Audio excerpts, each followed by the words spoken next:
News. You mentioned the ESIA is currently being carried out by... Sister, I was raised in the village. Me, I'm not here for me. Well, sorry. So try to speak. I can't help the way I speak. You mentioned that the ESIA was being carried out at the moment. The EIA Act of 1992... I need interpreter. Well, you have enough people next to you. The EIA Act of 1992 states that an EIA must be approved by the Federal Ministry of Environment before the commencement of any project. No, unless an exemption has been given. It's not done so. There is preliminary approval. There is final approval. Has an exemption been given? And if so, if you have the preliminary approval... Exemption of what? For the project to start without the final approval.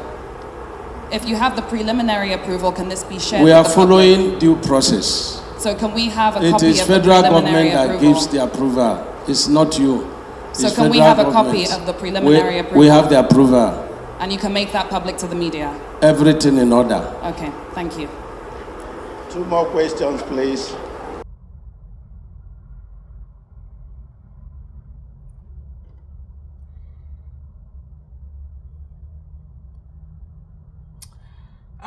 Okay, you just saw that video, right? I'm sure probably a lot of us have even forgotten about that particular video. I have, until I just saw a statement that someone did and he was asking the question, this approval, was this approval, finally was it ever publicized? Let me look at the way he put it. He said, now that we have experienced unprecedented flooding in Lagos, I want to remind everyone of this particular press session. Can anyone confirm if the EIA, that's the Environmental Impact Assessment of the Coastal Road, was ever published and what its findings were?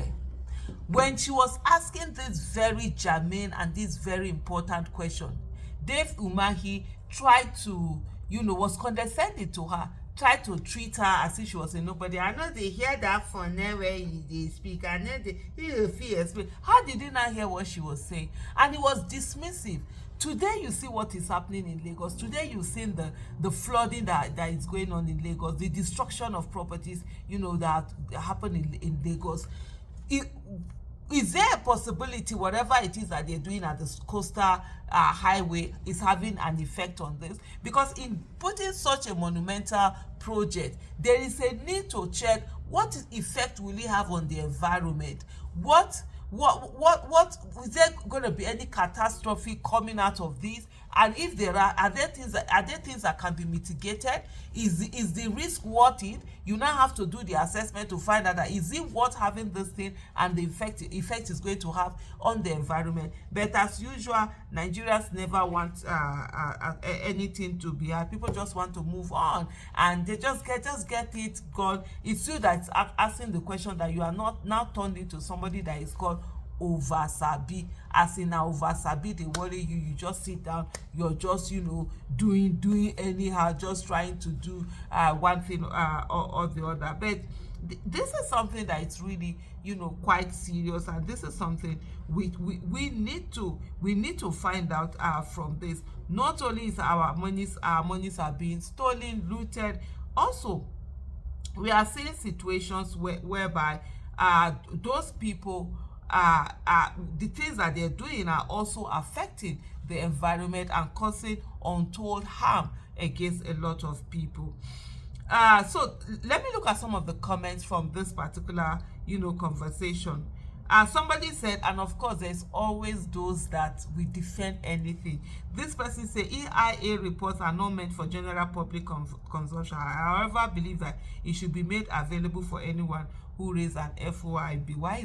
Why should it not be made for general consumption? I would really love to understand in what way is it going to affect the state if they make it public. Then Dozie said they don't employ those who are actually fit for the job. How many environmentalists are unemployed? They would rather pay peanuts, and now flooding has happened. If you want to employ people, you should calculate their basic monthly living cost. When you already know that such salary cannot cover the bills, how do you expect employees to survive or give their full efficiency in carrying out designated tasks? Now, because you want to cut costs and think safety is not important, consider the loss in maintenance and finance. Car parts have been submerged in waters, homes and electronics destroyed, and public health endangered by debris and stagnant water everywhere. These are preventable risks that grow into unnatural disaster when professionals are ignored. If a basic environmental impact assessment EIA had been carried out, the assessor would have pointed out the dangers of poor drainage system and the reckless dredging activities that block natural waterways, combined with weak infrastructure maintenance. Yet, instead of addressing these realities, institutions created to safeguard and protect the environment and urban safety are politicized or operated in corruption, stripped of the efficiency required to perform their duties. Very pathetic. I mean, this person said a lot. His handle is @doze_worldwide. Another thing is that this whole thing is also used as a tool of punishing people. You've seen a lot of people whose houses have been destroyed. Lagos State has been destroying houses, and the excuse they always give is that, oh, it's because of the flooding and stuff like that. They're trying to get them right. Now you're seeing this unprecedented flooding, and you're thinking, what were all of those destruction that you did? To what end did it go into? Somebody else is asking, Coastal Road is the cause of the flooding. He's asking that. Nobody is saying directly that Coastal Road is the cause of the flooding, but you need to check if the coastal road is actually, the source of the flooding. And the only way you're able to check is by checking and ensuring that it did not cause some of the problems, that had happened. And so that's usually how one would say. Sorry about that. I'm just having interruptions, going on. So like I was saying, no one is really saying that, oh, directly now that, oh, because of this flooding is due to the coastal road, but is to check and see, did it contribute? Did it add?